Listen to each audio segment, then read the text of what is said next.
Taip, aš galiu atsakyti, šito sprendimo projektu, be šito sprendimu, mes tik tais įsteigsime tokią vietos veiklos grupę, tai yra asociacija. Po to bus kviečiamas visuotinis susirinkimas. Į tą susirinkimą galės ir daugiau narių įstoti. Ir šitas visuotinis susirinkimas išrinks valdybą, VVG pirmininką ir toliau veiklą vykdys vietos veiklos grupės pirmininkas ir valdyba.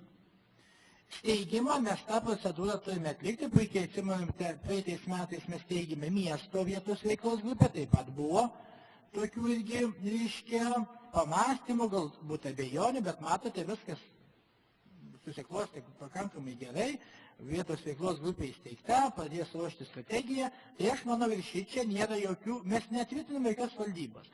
Mes į valdybą deleguojame nuo savivaldybės. Visus kitus rinks visuotiniam susirinkime ir tos